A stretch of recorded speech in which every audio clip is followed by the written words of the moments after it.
Well, it's time for episode 383 of the 3 Point Podcast. We're presented, as always, by the Memorial Healthcare Wellness Center. Make sure to follow the Memorial Healthcare Wellness Center on Facebook and download the Wellness Center app. Our other great partners include AZee Branding Solutions, Jacobs Insurance Agency, Kori and Associates Real Estate Services, Nelson House Funeral Homes, Nichols Painting, Success Group Mortgage and Servicing, the Shiawassee County Fair, and ALS of Michigan. Again, when you hear the billboard of our partners, I mean, we are so appreciative, and we hope you out there in the area get a chance to take part in their businesses because they're just great people, right? Yeah, I keep seeing on Facebook, we share all of our partners' stuff on our social media pages also, but Memorial, they seem to always have new classes, new trainers, new services. So over there at the Wellness Center, I know we've talked about it a bunch. Ted, I know you go there. Jared, you do when you're in town. The Wellness Center just really seems to have a lot of really good services, and especially this time of year when people are thinking, it's the holiday time. You know, I might be packing on a couple pounds. Maybe I'll go hit up that Zumba class or something. So yeah, all good stuff. Hit it up before Halloween and definitely hit it up after Halloween after you're stealing your kids' candies. That's for sure. Also, our sponsor spotlight for this podcast, Rivals Taphouse and Grille. You know, as football season heads to November, Rivals is a really great watching option. Big screens throughout. Great food menu and a wide variety of drinks to choose from, including IPAs. Stop on in, tell them 3 Point Podcast sent you. By the way, Friday night, it's Halloween. They're going to host a big Halloween party with a costume contest and karaoke. So hop on over to Rivals on Halloween evening before or after or during playoff football. We'll get more into that as we go along. But, you know, instead of catch up, guys, unless you got something specific you want to get into, let's catch up on college football last weekend. Unreal weekend in football, both on the field and off the field. Where do we want to start? I think we got to start with you. I mean, you nearly were in the middle of a touchdown celebration. I mean, it looked like Ferris. That was the game I was watching on Saturday. I mean, there's a lot of great football games going on, including Ole Miss's game, but I was watching that on Full Sports. And it seemed like just a great game. Anytime the Anchor Bone Classic is played, I think it's must watch in this state. I think it's one of the better rivalries we have. And it was funny as I get a text from my brother that take a look at the right corner of the screen on this Wyatt Bauer touchdown run. I'm like, this ought to be good. Sure enough, you go in and it looked like you got left hanging. It looked like you didn't get a high five. Is that what happened? You know, that is a good call because you're exactly right. I did get left hanging. I don't think Wyatt recognized me right there, you know, and it was just a fantastic atmosphere. I mean, I'm glad you talked me into going. It's the second Ferris game I've been to this year. It lived up to all the hype. I mean, the crowd was just on fire. And that video you're talking about was right in the south end zone and got a good clip. And I meant to clip off the end of it there before I posted it, but it didn't seem to work. That's the boomer in me. So I had to follow it up and say, no, I did not get run over. But yeah, no, I thought it was funny. You sent that clip and you shared it. So you were right there, you know, Wyatt coming right at you for the touchdown. Yeah. And then a minute or two later, I saw the broadcast view of it, I guess. And there you are giving the high five. But no, I mean, it looked like it was an awesome game for Ferris, you know, a big win for them. Yep. They keep rolling. But, I mean, you were there. Grand Valley put up a fight, it seems like. So, I mean, it wasn't a blowout. Ferris has been absolutely just blowing teams out lately. Right. It seems like this was maybe their first actual legit test of the year. It seems like it was a pretty good game. Yeah, I mean, the defense definitely got tested. You know, Grand Valley rotated in 2 or 3 quarterbacks. One's a lefty that throws the ball real nice, but they had a pretty good game plan against Ferris. And I know the Bulldogs are going to work on that defense this week, but they just couldn't stop the Ferris offense, you know. Yeah. And one note, guys, you know, there really isn't that big of a gap as we've noticed with players going on to D1 between D2 players. I mean, I'm looking and I'm on the sidelines. Those lines were huge. I mean, offensive line for Ferris averages just under 300 pounds. Grand Valley's averages almost 310 pounds. I mean, there's some big boys on both of those teams. There is. And I think you're starting to see it more. And honestly, probably over the last couple of years, and the transfer portal is probably a big part of it. It's given these guys a real good opportunity to just bounce around, you know, go from a D2 program, head up, you know, somewhere else to D1. I think there's certain positions where you can probably see a difference between high level Big Ten, SEC, and D2. But yeah, I think like just the overall D2, and I've seen a lot of people actually the last weekend or two talk about it, that D2 to D1, there's not a huge difference in talent. Maybe elite NFL #1 draft pick in the NFL draft. Sure, that maybe isn't going to come out of D2, but the gap isn't like, oh, D2 is just trash football, and that's almost like what it used to be.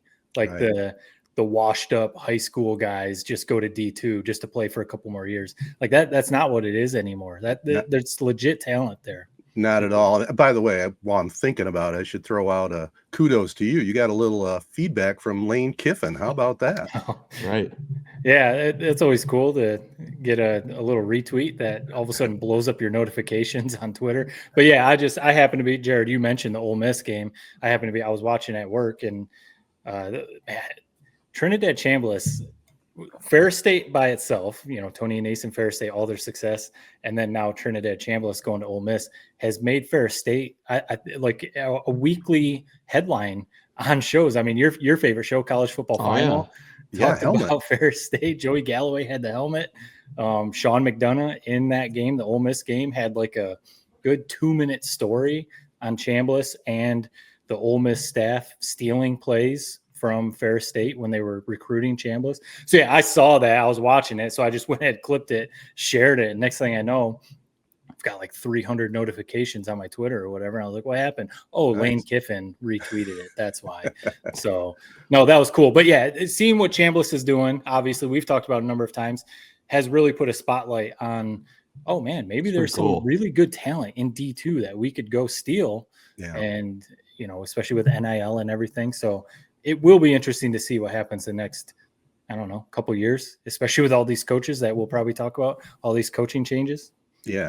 It's like, it's cool just seeing Ferris get the national spotlight. Like like you said, I mean, it feels like I don't know. I feel like it's long overdue. And we're finally seeing it as they've now won 3 national championships in whatever the last 4 or 5 years. You wonder, and I don't know if it's true or not, but I see Anis's name getting thrown around with the state job. I've seen a couple times. Yeah, not just you wonder if there's any, and I talked about it, what it was maybe 2 months ago. I was like, I didn't totally understand it if he would jump to a CMU, but maybe a Michigan State, that makes sense to me. I can see that, and he's got some talent to bring with him if he did. But yeah, I don't know. I don't know if that's the case or not, but it's just cool to even be having that discussion and to, like you said, to hear them talking on an Ole Miss football game about Ferris State football for about 2 minutes. Pretty freaking cool. So it's legit. It's awesome. Now we just got to root for them all the way to the national championship game. Yeah, wrapping up the Ferris talk. I mean, it was awesome being there on the sidelines. I love doing that. I love just walking the sidelines and really getting the feel of the game itself. But you can't be not impressed with Ferris's offensive play calling. I mean, they have like 5 or 6 trick plays they run in every game. They'll run a halfback option to Brady Rose at least a couple times, and they'll mix it up. Their offense is really, really fun to watch. And if you're a football fan, you got to love that style of play calling, right? You have to. And you've seen, I mean, in that clip that, them talking about Ole Miss, Lane Kiffin is as offensive guru as they come in college football. And for him and his offensive staff, Charlie Weiss Jr., right. Charlie Weiss made his bread in college football and the NFL coaching offense. Charlie Weiss Jr. is the offensive coordinator at Ole Miss, his son.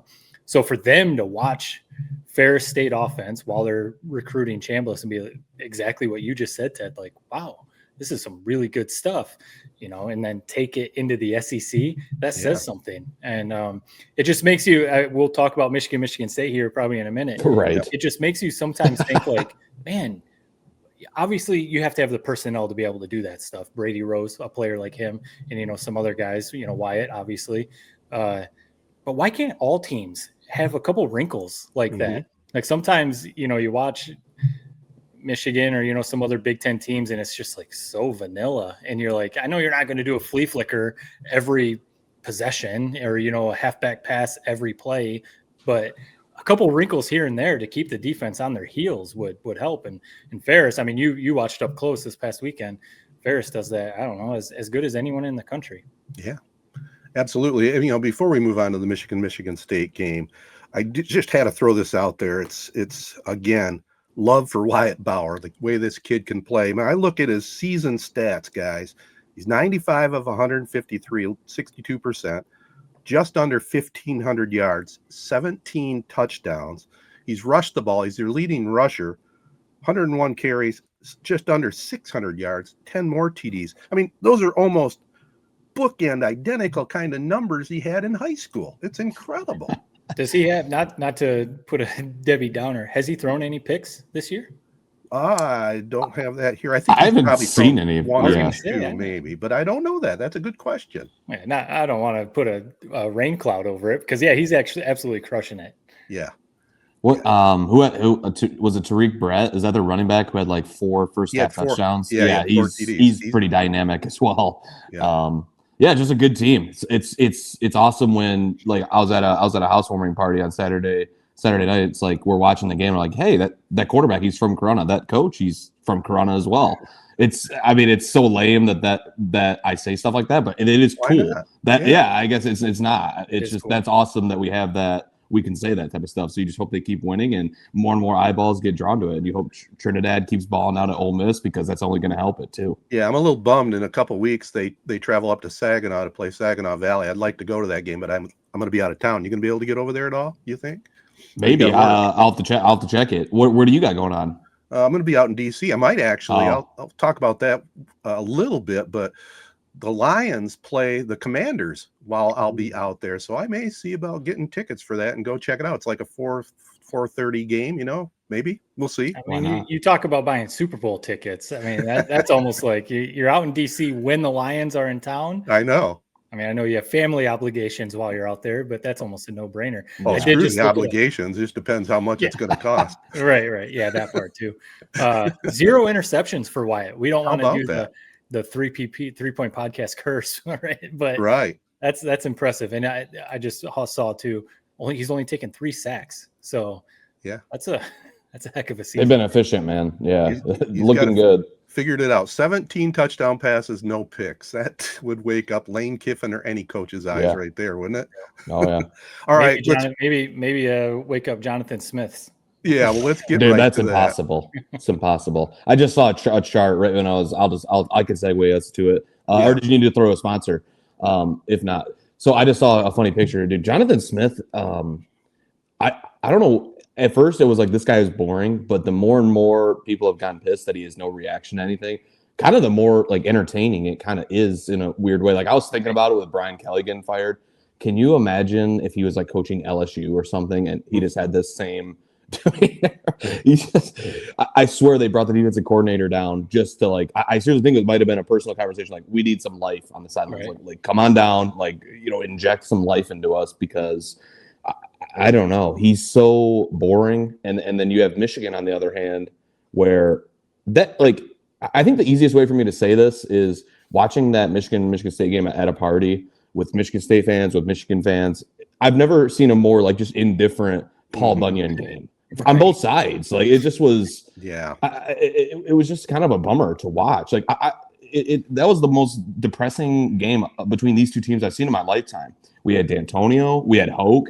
It's never a boring game if Michigan loses. I mean, that's the sad reality for us as Michigan fans. It's always kind of an upset. It's always a big win for Michigan State.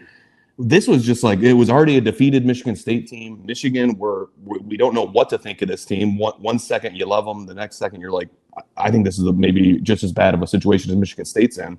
It's just a weird game. Did you guys pull much from it? I wasn't. For once in my life, after beating Michigan State, I didn't feel that happy about it. It was just like, it was kind of just like another win. Just keep moving along. Maybe just get us to the Ohio State game and see what happens. It just is kind of a depressing situation we're in for both teams, I think. Go ahead, Ted. Well, I was just going to say, you nailed it on the head.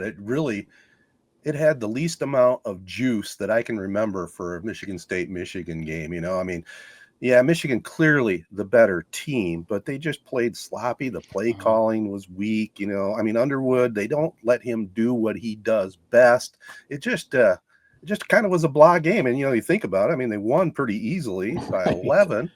and they improved to 6-2. So maybe we're a little spoiled, but their schedule looks pretty easy coming down the stretch. They got Purdue home next week, then they're bye. So if the coach is going to make the adjustments he needs to, and get people more back on his bandwagon, they got the Purdue game and the bye week to recharge, and they got to let Underwood loose more. That's all. Obviously they ground and pound 2 running backs over 100 yards again. I mean, that's Michigan football, but I don't know. It was a little blah. Yeah, it just seems like if you're going to beat Nebraska, if you're going to beat Michigan State, this formula works. But if you this Ohio State team, I know last year that was just insane that they beat Ohio State with Davis Warren. I almost feel like that was, I don't want to say fluke, but that was just crazy, fluke, bizarre, right? But it feels like if you have a quarterback like Bryce Underwood and you want to be elite, you want to beat Ohio State and actually compete for the national championship, you got to do more than just ground and pound and throw the ball 15 times and run it 45 or whatever the ratio was.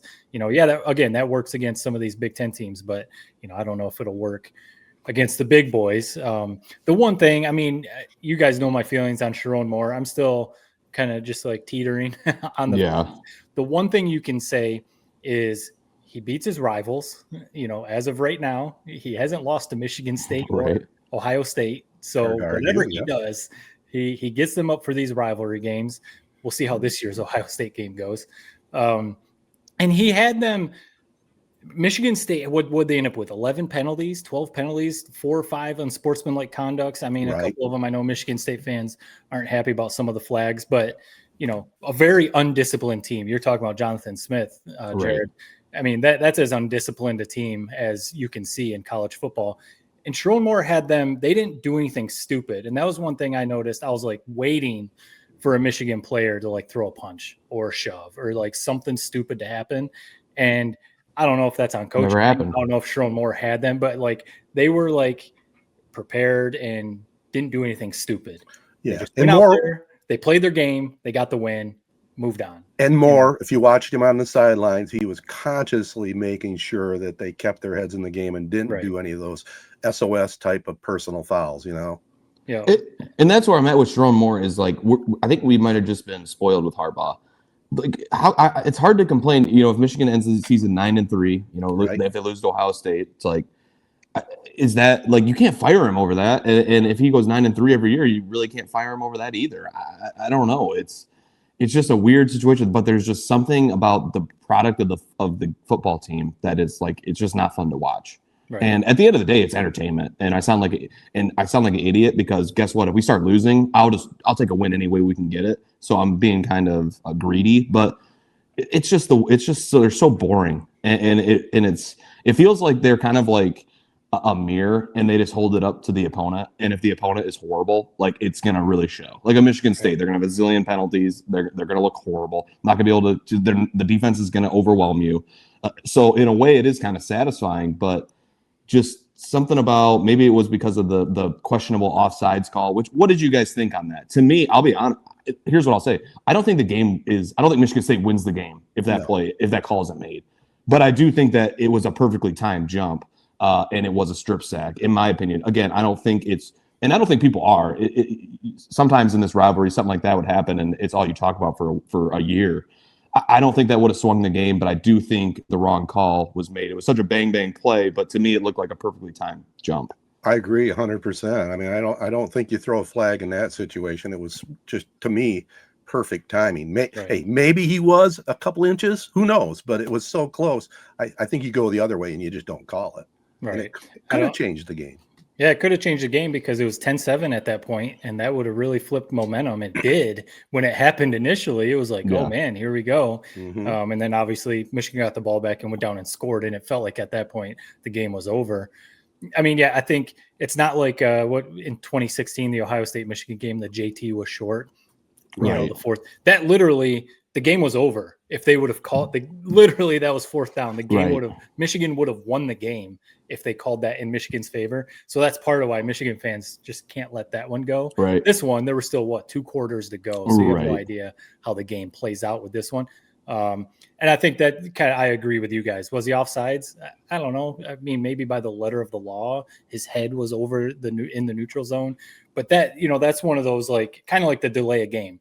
We always see like the clock hits 0 and the ref gives them like a beat before he throws the flag.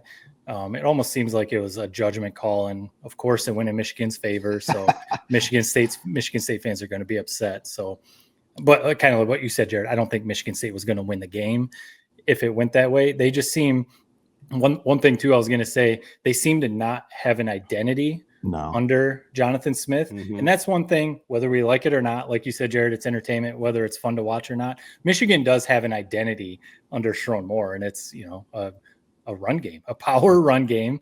And yes, hopefully eventually Bryce Underwood develops a little more as a passer and, has some more success through the air. But you watch one team with Aiden Childs, who some people thought could be a Heisman candidate and might be the best quarterback in the Big Ten. And they're a mess. They're an absolute mess, undisciplined. You don't know. Childs is fumbling the ball on the first pass of the game. It should have been a pick six. And the defense is really bad, but their defensive coordinators going crazy over on the sidelines. And it's just like, and this isn't being a hater of Michigan State. I would be really frustrated if I was a Michigan State fan, because it is like, I don't know what this team is. What is this team? At least with Michigan, you can say true freshman quarterback. Right. Okay. And the run game is good. Right. And, there's something to look forward to. Defense is always solid. Yep. And defense is good. The offensive line is improving against the mediocre teams. They can bludgeon them and run all over them. That's what was kind of depressing. Like when you beat Michigan State, you want to, at least me, I want to rub it in, man. I want to like laugh at my friends. I want to send a zillion text messages to different State fans. And that just wasn't happening. It just wasn't, it didn't feel like celebratory worthy. With Jonathan Smith, are you guys like, I'm with you. I think he's just got to go. It's time. It's pretty obvious. It seems that way. The buyout, though, man, these buyouts are going around like crazy. And here's what I'm learning. It seems like the year of the buyout this year, all across college football. And we'll talk a little bit more about some of those other jobs. But from my understanding, it has to come down to how the contract is written. And so, like, I know, for example, like Kentucky's like Stoops, if he gets fired, he has to get like $30 million within a week. Whereas other people get stretched out with James Franklin, like if he gets another job, it's done. Right. Like it's all about what's written in that contract. Looking at Jonathan Smith, it would be kind of hilarious if he was just like a savant when it comes to writing his contract, like just a deviant when he's in the negotiation room. It would be hilarious if he has some sort of deal like that, because I don't think Michigan State could pay that. Where would that money come from? And here's like people bitch about we need Spartan Stadium to get this upgrade and that upgrade. It's like, you already have to fund like $25 million in NIL every year. And now you're going to ask for the stadium to get redone. You're going to ask for this and that to be done. It's like you don't have unlimited money. A lot of these schools don't. That's the nice thing about Michigan. We've got a couple billionaire donors who are, for whatever reason, love Michigan football that are going to pay whatever. I don't know if Michigan State has that. I think Ishbia maybe at one time would have done that, but he's more of a basketball guy. And he's also got his own freaking problems to worry about with the Phoenix Suns. So I don't know. That buyout is scary. And with the names that are out there, I'll throw out a few to you guys. You guys tell me which ones maybe you like or are nervous about if he did become Michigan State's coach in terms of playing Michigan. I mean, Brian Kelly, James Franklin. We know Brian Kelly has the history at Grand Valley, at Central Michigan.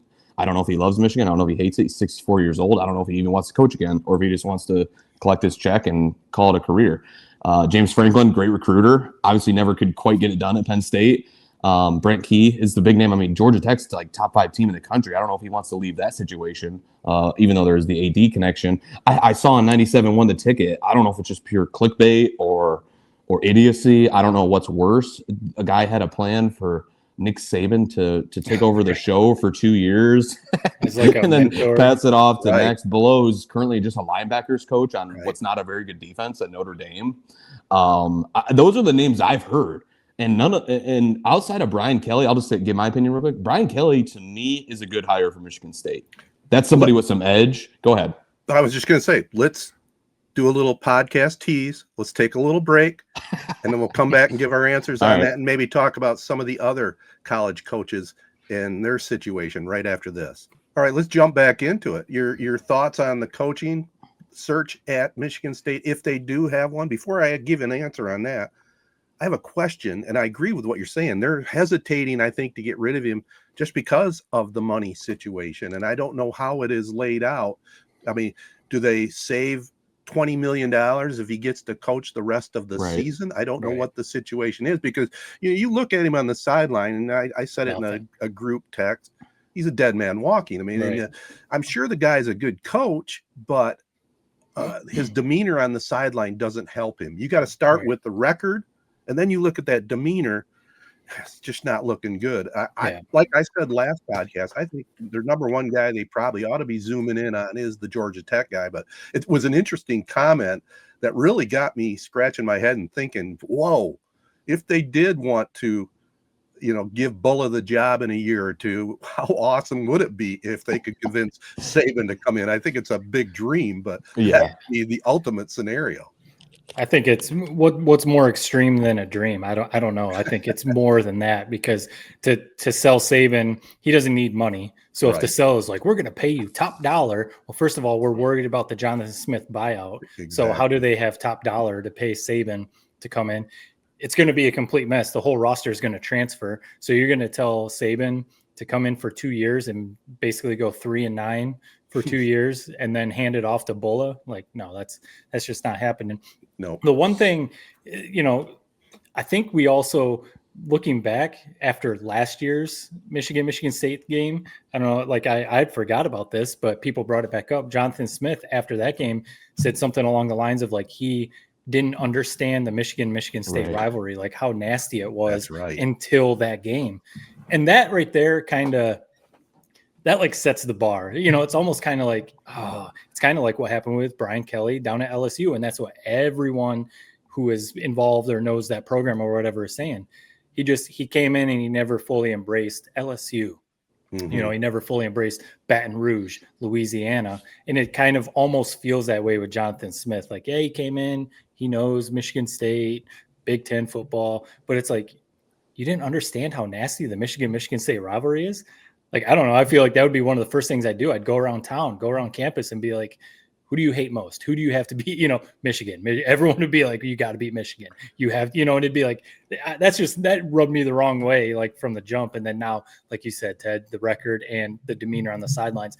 The one I thought, I've said before, no way James Franklin, no way Nick Saban. None of these guys are coming to East Lansing, at least in my opinion. The one that is actually kind of interesting, Brian Kelly. The one thing is, like, if he kind of like Franklin, you said, Jared, if Kelly, he has a $54 million buyout with LSU, dude, go retire. I mean, like, honestly, you've done enough in college football. You've won national titles, in D2, you had some success D1, take that money and go retire. But, these guys, they want to, he's got a mega ego. I don't think he will. Right. The mega ego. And he probably wants to come back and prove that, I can't win or whatever. The buyout gets like drastically reduced if he takes a job in football. So that would be one thing I'd be curious. I mean, drastically reduced. I think it's still down to like 30 million. So it's still, still a lot of money, but that one could be interesting because it's like, is a top SEC, a top Big Ten school, like a Penn State, are they going to hire Brian Kelly right now? Like it's not very good right now for Brian Kelly. So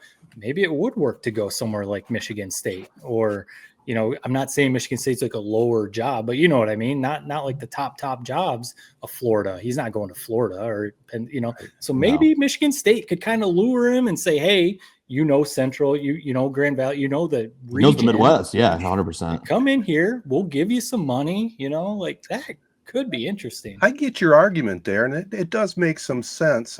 My couple thoughts on the matter. Kelly, and we don't know all that goes behind closed doors, but there's some baggage that comes with that guy, and he's as arrogant as they come. Yeah. I have a question for you. If I was going to be the guy in the athletic director's chair, I probably wouldn't hire Kelly because of that. I'd have to do a deep dive into his personal life and what went on behind the scenes. But my question to you is, why would Franklin not be a good choice? Is he too big to come to Michigan State and he'd be more for a Florida or something like that? What do you think? I don't know. I think in my opinion, he's too big for Michigan State. That's just my thought. But I don't know.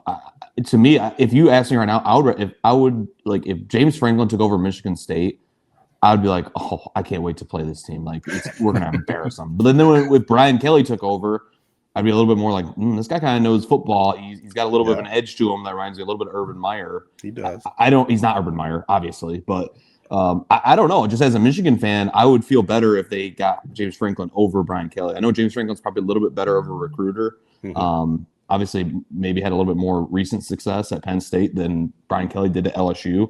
But I think it's what is appealing to me about Brian Kelly is the fact that he's been in Michigan. He's the furthest he's ever traveled away until his weird decision to go to LSU was Notre Dame. It's like, I just think he would fit in well. And I think what Jonathan Smith isn't, Brian Kelly definitely is, which Brian Kelly is slamming the desk at the podium. It's kind of embarrassing sometimes, but you can't argue that he doesn't have passion and that he's not a mute. He's not just going to sit there and be like Jonathan Smith, where it's the gnome chart and it's, cheerful, happy, sad, and it's all the same exact face on the gnome chart. That's what Jonathan Smith is.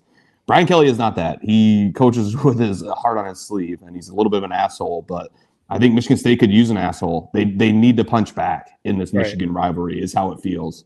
I think either hire would be solid for them, honestly, but I don't know.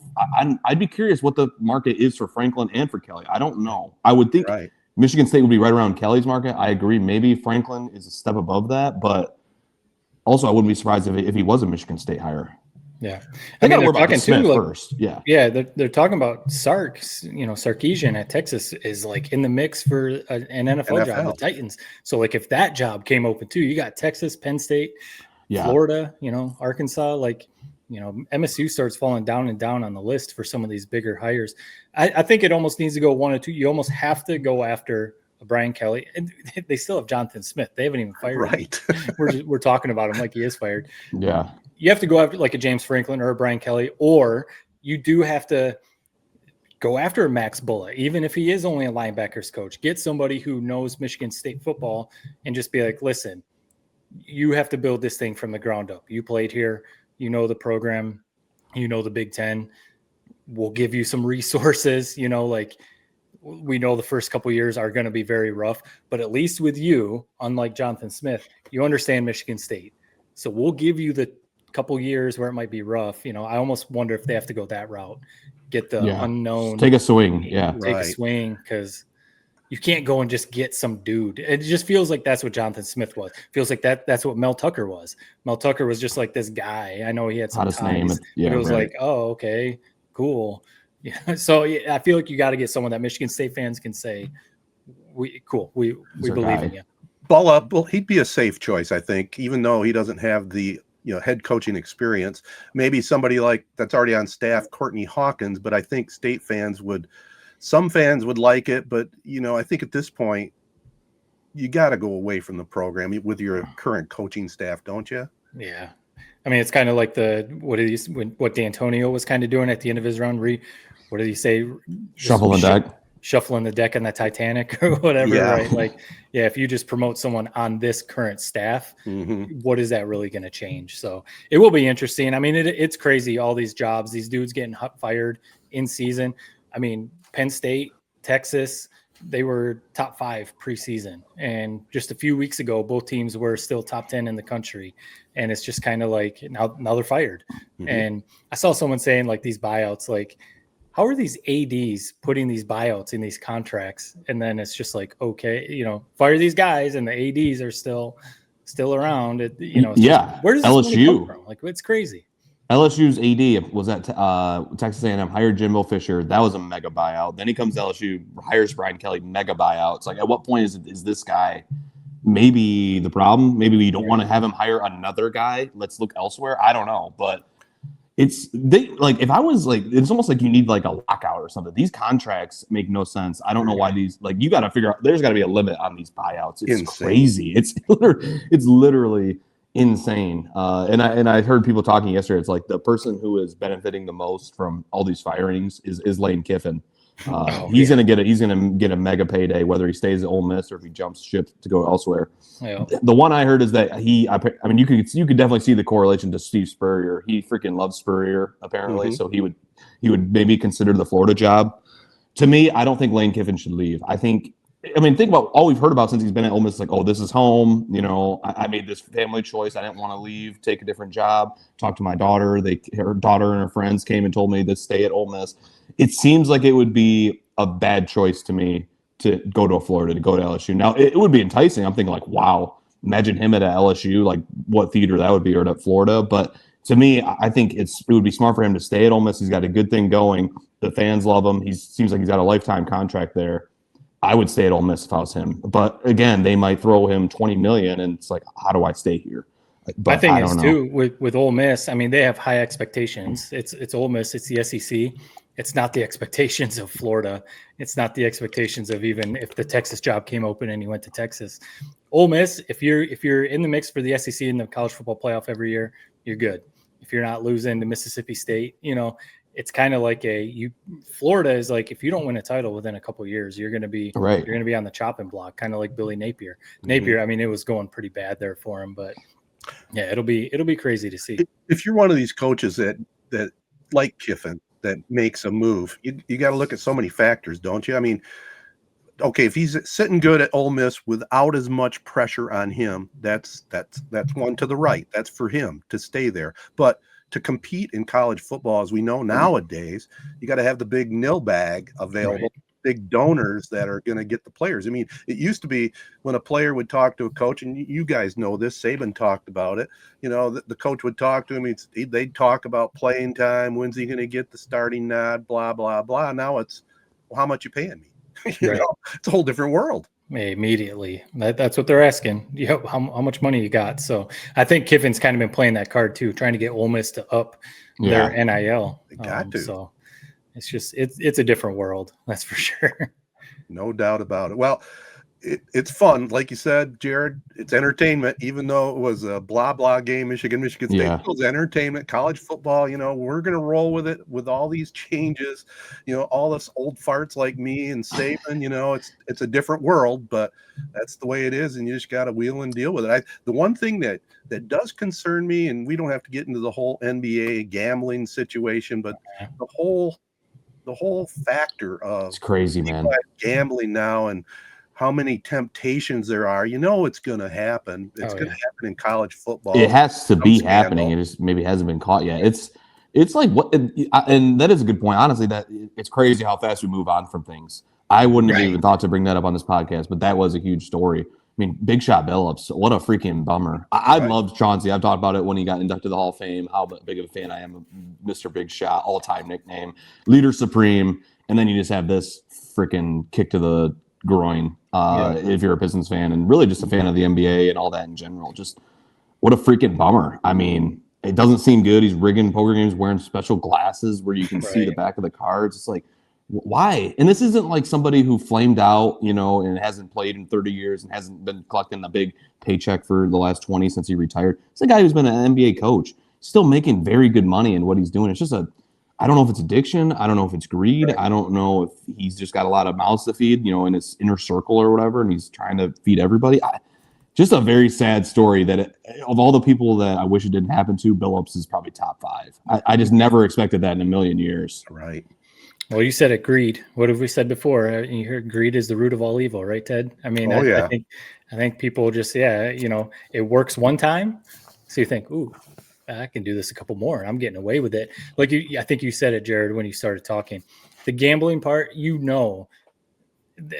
the dirty stuff has to be happening with some of these athletes. I mean, you don't want to make accusations, but how easy it would be. I think Eastern Michigan's basketball team is under some investigation because some players were potentially. I mean, how easy would it be for a player at some lower level?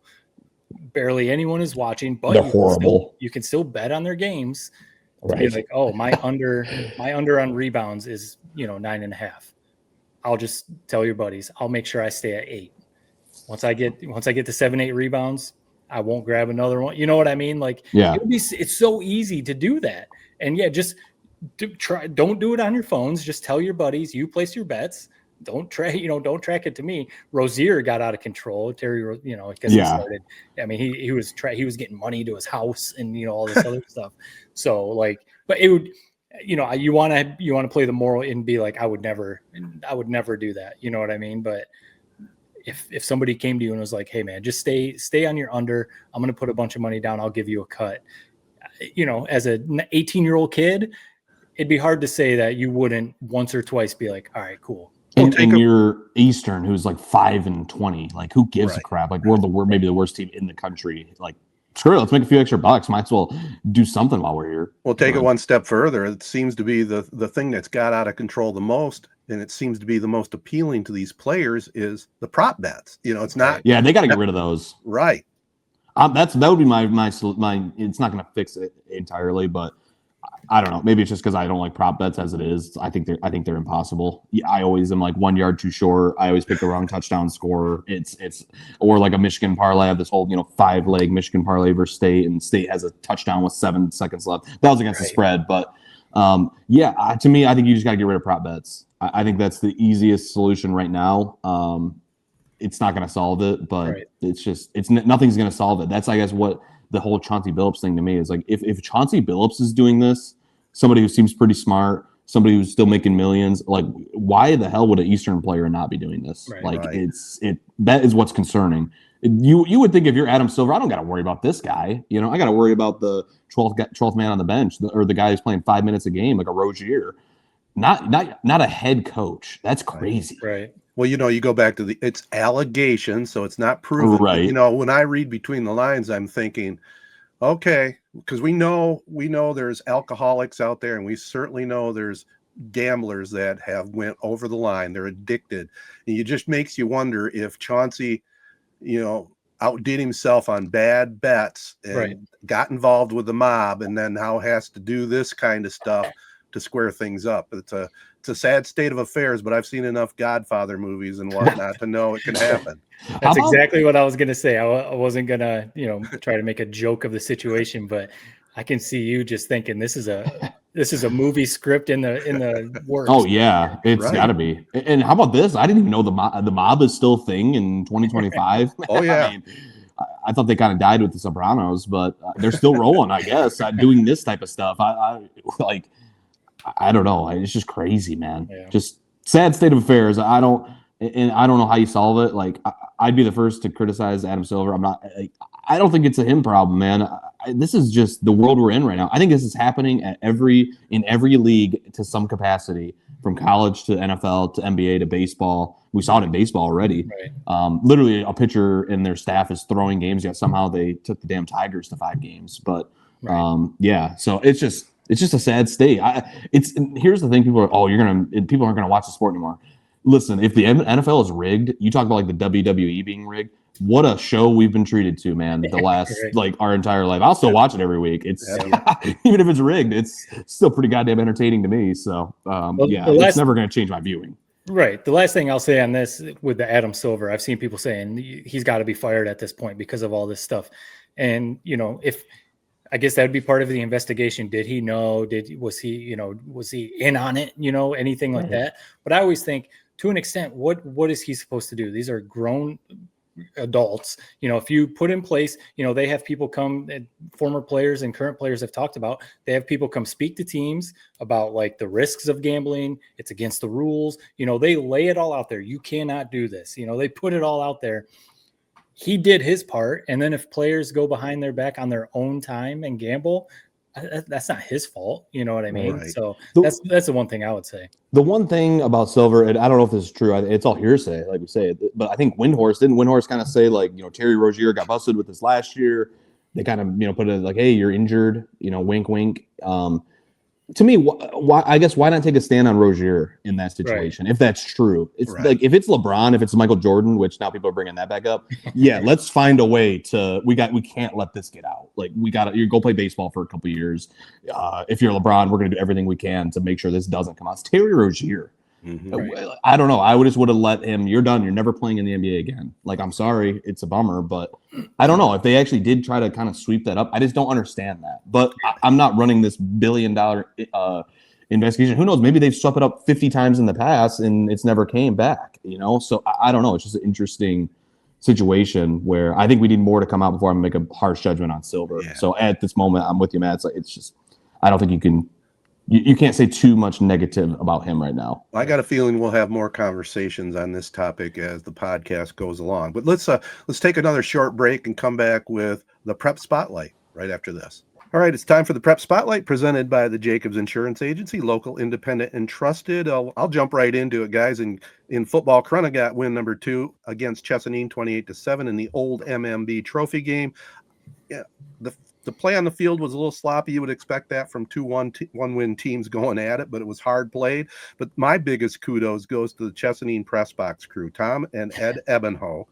They absolutely killed it on the PA and the music. I mean, it was the best high school PA man I think I've ever heard. It was awesome. Wow. That's high praise because you've been to a lot of games. Oh yeah. Was it like when it's like a football movie and he's like calling play-by-play over the broadcasting? No, but it was high energy, high volume. The music that they played was awesome. I mean, at one point in the game, Corunna and a Chesaning kid both got offsetting personal fouls, and while the referees were discussing things, they're playing "Why Can't We Be Friends" on the PA. Dude, I did PA for a couple baseball games in high school, and I tell you what, it's a blast doing stuff like that. Like, all right, let's all sing "Take Me Out to the Ball Game." Like, it's just like how can I make an ass of my? He wasn't. How can I make this a situation hilarious? It is a fun job if you have the right personality for it. It sounds like this guy does. The smartest thing they ever did over at that stadium was, hey, let's keep our original home press box and our home bleachers, and let's move it to the other side. I mean, wasn't that just an A+ decision by, I don't know if it was the athletic director or the superintendent or whoever, but A+ on that decision. 100%. And we had the whole visitor side press box to ourselves. It was awesome, man. So It was fun. The PA guy really made it even more fun. Couple other notes. New Lothrop sophomore quarterback Carson Agnew led New Lothrop past Sheboygan with 200 yards passing and 3 TDs and 100 yards rushing. So they'll be dangerous in the playoffs. Another team, they got their hands full in front of them, but Owasso finished 6-3 in the regular season. They downed Essexville Garber. Liam Patrick, 4 touchdown passes, rushed for another. Braden Reed had 5 catches for 153 and 2 tuds. Trojans open with a road trip against DeWitt Friday night. Just a commentary here, guys. We've talked about it before, but really, the MHSAA has to do a better job of seeding instead of worrying so much about neighboring games. That's what I think. It's too many divisions, man. I know Ted or Jared, you can give way more thoughts than I can. Ted and I were talking before. My quick 2 cents on this is, I think, I play the middle ground a lot of times when we debate stuff. I think there's a good middle ground on this. You need to take into account travel for sure. Mm-hmm. Like I think I said to Ted, you don't want Owasso in their opening round to have to head up to like Mackinac or way up north. Okay, you don't want that extreme, but I don't think it seems like it is almost like the main factor in their decisions on playoff seeding is the logistics of travel, and it seems like it just screws over more teams than it doesn't. And Owasso has to go play DeWitt in their opening round playoff game, which they have a chance. They can go out there and win, but it's a tall task. It's a tough draw. They're a legit program, man. Zimmerman, one of my favorite coaches in the state, is what DeWitt's had going with Coach Zimmerman there. The thing with and I agree with what you're saying, it's a tough draw for Owasso, and it can't be entirely based off location. But to me, this is just a divisions issue. Think about this: Freeland football is driving to Escanaba, right? So for a district game. Your district game, it should be like Corunna versus Durand. It should be right in your backyard. Great rivalry. That's fair. You shouldn't be playing a goddamn team in the UP. 6 hours. It's like a weekend excursion for this squad in round 1 of Division 4 football. This isn't Division 8 where it's all UP schools. To me, it's time to they will never do it, and it's a bummer. Who would hate it if it's 6 divisions? Maybe it's a little extreme going down to 4. 6 divisions. I mean, 4 and 5 seem like the most natural combining of 2 divisions that there is out there. I mean, or even 3 and 4 if they're combined. Okay, now Owasso's going to Goodrich, maybe, or maybe now Freeland isn't having to drive 6 hours to Escanaba. Right now, they're playing in their backyard against a Goodrich or something like that. Yeah. It's crazy, man. Well, that's exactly what I'm talking about. I saw actually because Freeland's in Ludington's district, so I looked that up. But I didn't think about that. I saw Freeland was playing Escanaba. I didn't think about the travel for them. That's exactly what I'm talking about. And so then they play Ludington after that. So even round 2, let's say they win against Escanaba, it's like round 2 versus Ludington. That's still a 2-hour drive. Like that's even kind of pushing it. Like wow, what is that completely it disregards district, the whole idea of a district. Why even call it that anymore? My solution is completely seed it. And I don't care. You can keep the same divisions that are lower, like you're talking about. But if you need to, start the playoffs with a big bang and go, we're starting off, the whole playoffs will be on Saturday. So you got time to travel and stuff, and don't have to do a Friday night game. I guess if you're going to have this traveling, even if it's supposed to be done by location, then you might as well just seat it entirely, and everybody's got to deal with this travel. I mean, 6 hours. I mean, we see it with Michigan going to USC. It's like a night and day different team, and that's flying on a plane. Like you're driving 6 hours, and then you're going and playing a football game. Like that's not how to maximize a team's ability. You can, so I mean, you may know because you have connections over there at Freeland. Are they leaving Thursday night? Like you can make the argument they should get there Thursday night instead of getting in a bus at 7 a.m. on Friday. Earlier. Like I would go Thursday night. So I'm not positive, but I think it's a Saturday game, and I think they're driving up, staying in a hotel Friday night, and then playing Saturday, which. This is high school football, and it's not like you're playing at Ford Field tomorrow where it's like, let's go stay in a hotel, let's enjoy it. It's just a district opening game. Not even like 2 9-0 squads battling it out. Two solid teams. It's just crazy, man. Absolutely. Well, this is kind of an extended prep spotlight. I have a special one I want to get out on the table, but first, I know Matt's got a couple of comments from a couple of our high school experts. He's going to get on the table here. Yeah, I thought it'd be cool to check in with a couple friends of the pod, a couple guys who follow high school football very closely in the state of Michigan. They always check in and give us their segments for the prep pigskin preview at the beginning of the season. So why not, now that it's playoff time, see what they're looking out for, see what kind of got them excited with the playoff draws and the matchups coming up this weekend. First one, I'll just go ahead and read what they sent us. The first one, Tyler, from Michigan Football Frenzy, Michigan Prep Frenzy. You can follow him on Twitter at MishFBFrenzy. He has a podcast. Check that out too. But definitely give him a follow. He'll have you all updated on the scores and everything going on across the whole state of Michigan. So yeah, definitely give Tyler a follow there. But yeah, his 3 notes that he gave us. Adrian has quietly put together a really good season, extremely consistent, and we're able to get a decent draw. Could be a team to watch for as a possible Cinderella run. So he has maybe a sleeper pick there in Adrian. D4 is an absolute gauntlet. One of my favorite potential matchups is Divine Child versus Harper Woods. Legitimate D1 talent on both sides of the ball for both teams. As high level a game as there is in the state, and it's happening in D4. And the last little nugget that Tyler gave me, Valley Lutheran versus Ithaca, rematch in round 1. Looking forward to seeing if Valley Lutheran can grab another win after defeating them for the first time in school history to clinch a TVC title in the regular season. The game came right down to the end just a few weeks ago. Would expect the same this time around as well. So yeah, three kind of cool nuggets there from Tyler at MishFBFrenzy. Again, give him a follow on Twitter. Great follow for high school football fans. And the second one, our friend Aaron from Flint Prep Fan. He obviously is a little more focused on the Flint area, but with our ties to Corona and mid-Michigan, he's a good follow. But definitely, again, for any high school football fans out there, give Aaron a follow. So yeah, I'll go ahead and just read what Aaron gave us, the 3 things that he's excited for the playoffs, at least the 3 that he noted for us after seeing the playoff matchups come out. The first thing he said is he's excited to see, of course, if Goodrich can repeat as the D4 champion. Currently on a 22-game win streak. It's just insane. Goodrich is on just one heck of a run. They've been to the semifinals or better in the last 3 seasons, but they definitely have a tough road ahead. Possible matchups with 8-1 Chelsea, and we talked to their coach, Noel Dean, a few weeks ago. So, yeah, they could potentially match up with Coach Dean and Chelsea. 9-0 Williamston would potentially be in the regional finals.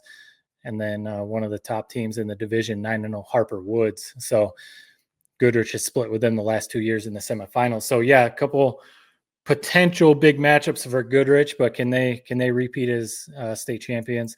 Second thing Aaron noted that he's excited about in mid-Michigan and the Flint area is the group of death. I've seen a few people on Twitter note this district as the group of death. It's just absolutely loaded. But so yeah, Division 1, Region 2, District 1, Clarkson versus Davison and Grand Blanc versus Oxford are the matchups. Clarkson is 8-1 and the number 1 team in playoff points for D1. Davison went 8-1 and has D1 talent all over the roster. We know a lot about Davison. Grand Blanc went undefeated, beating Romeo for the first time ever, and are number 3 in playoff points for D1. They're loaded with next level talent, led by quarterback Jake Morrow.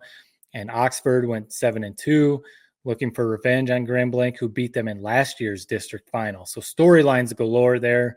All of those storylines, possible regional final against Detroit Catholic Central, who we all know about, and a semifinal potential matchup, 2024 state runner-up Hudsonville. So, I mean, D1 obviously is loaded, but as far as for mid-Michigan, Flint area, that group of death right there, I mean, that's just going to be really cool to see how that plays out. Third thing that Aaron noted that he's excited about is a team that we've kind of talked about a few times, the Montrose Rams. They finished 9-0 for the first time since 2013, shut out 6 teams and only let in an average of 4 points per game. And their offense scores about 40 points. That's 40 points per game. That's a recipe for success right there. High scoring offense, a shutdown defense. I mean, that's what you want if you want to make a run to Ford Field. Aaron said he thinks they have a very winnable district and not easy, but a manageable route to the finals that would avoid, the power over there in that division, Jackson, Lumen Christi. They wouldn't see them until Ford Field. So a potential Ford Field run for the Montrose Rams would be cool to see. So yeah, those are 3 nuggets from Aaron at Flint Prep Fan. Again, give him a follow at Flint Prep Fan. Yeah, we appreciate Tyler and Aaron giving us a few nuggets just to add to our playoff matchup discussion here. It's playoff time. It's crazy. I just got to point this out. It was an interesting stat, a little bit out of our area, but had some connections. The 3 Point Podcast Prep Spotlight Performance of the Week, and you guys might have seen this. Forest Hills Northern beat Northview 70-35 behind a record-setting performance by junior quarterback Owen Ostapo. 19 carries, 430 yards, 6 touchdowns. Amazing game. He's only a junior. Owen's the son of Northern football coach Eddie Ostapo, and he played high school sports at Owasso. So there's the tie-in connection. But did you guys see that stat? It's amazing. Oh, no. I did see that. I saw someone share it on Twitter or something. And I've noticed that last name because, I remember that last name at Owasso. So that's a heck of a game right there. That's for sure. Yeah. You guys got anything else? Yeah, I was just going to add the Ludington thing. So obviously I've already brought it up, and you guys, obviously I'm kind of keeping an eye on Ludington. And you guys are too. But so yeah, they're in the district with Freeland, Escanaba. They play Big Rapids. I think I saw they're going to play on Friday, Ludington. Mm-hmm. And so they, 9-0, first time going 9-0 since 89, won their first league title since 99. They've never won a playoff game. So this would be their first playoff victory in program history. So that would be huge.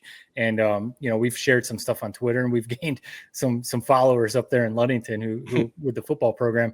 And Right. one of the guys replied to one of our tweets about Ludington yesterday, so on Monday, and said that people were already starting to line up their campers at the stadium. So, and that environment, I was definitely going to talk to my parents. I don't know if they're going to be up there. They come down. They go down to, back to our home around Owasso Corona a lot on the weekends to see what the grandkids are up to.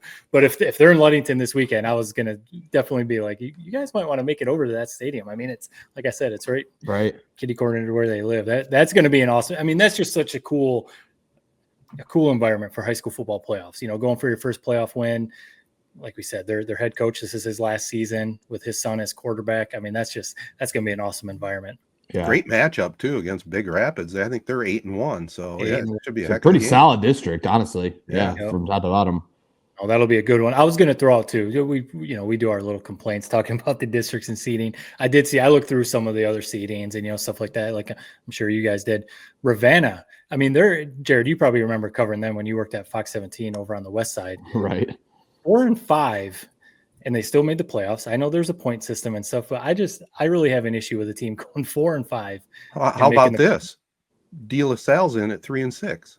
3-6. I understand. Yeah, you play the teams that give you more points. It's crazy, man. Like if you're under 500, I just don't think you should be in the playoffs. But Ravenna, they get, they're cool. You make the playoffs. They get to go play Pewamo, Westphalia. Yeah. So probably get smashed. Again, it's just so too many. When you have this many divisions, that's what you got to fill out these brackets somehow. Right. That's where a De La Salle comes in. That's where Ravenna comes in, and it's. when making the playoffs, when it was, it wasn't a perfect system when it was 6 wins. Right. But that was something to be proud of. Like you win 6 games, you're a solid team, and you can stamp it. Now it's like making the playoffs. It's like not even something to, I remember when Corona made the playoffs for my brother's team. It's like, all right, awesome. We get to get like sweatshirts to say with playoffs 20, whatever it was, 13. Nobody's doing that now. It's like, it's not nearly what it once was with that 6-win thresh mark. Right. Yeah. All right. Well, I'll add one more little nugget. I know we're about to sign off. Some of my friends that were around my time, they graduated in 2005 from Corona, and they made the playoffs that year. So we obviously made it, and then the year after did not make it, and then so 2 years after me, they made the playoffs, and they played DeWitt, like we talked about Owasso going to play DeWitt. That Corona team, and well, I guess it would have been 04. It was the class of 05, but in 04, went and played DeWitt, got smashed. They've laughed about it and been like, it did not go well. The headline, though, they've laughed, and we laugh about it. The headline of the Argus, Jerome Murphy with a gem, de-whipped. De-whipped. Yeah, I remember sitting in for I'll mention one more time, the 2013 team when Lansing Sexton got announced, and they were 9-0, beating everybody by 70 points. You can sense the air get out of it, leave the building when that's announced, and that's probably what happened when it's DeWitt. Oh God. Maybe and that's that's what was ironic is we had Country Day like in Snooze to Use projecting. This is gonna be us first Country Day game 1. So that's what you had to get prepped for that whole first week, and then all of a sudden everything gets switched around. We went to a different district, and it's like wow, like we avoided them. So it's like we're like cheering like when it gets announced. So it's that's the fun part about Selection Sunday, but also kind of the bummer sometimes. But like you said, Owasso, you got nothing to lose, man. Give it a chance. You made the playoffs. It's all gravy at this point. Absolutely. Well, it is the Z92.5 game of the week. Halloween night. They moved the game time to 7:30 because of the Halloween activities. That's D3, Owasso 6-3 at 9-0 DeWitt, and we'll be there. I'll be there. Mike side with Casey filling in for Bart, who's on location for that night. So that'll be an interesting matchup for sure. Well, Jared, I know you had a entertainment, but can you hold it till next week? Yeah, it's just a teaser. If you haven't seen this Netflix documentary that's entirely done with body cam footage. That was in my notes. Yeah, let's tease it. We'll talk about it next week. That was something I've seen that I've never seen anything like it before in my life. Sounds good. That'll be next week. We'll get a entertainment tonight underway. All right, let's close this thing out. We're brought to you by Memorial Healthcare's Wellness Center.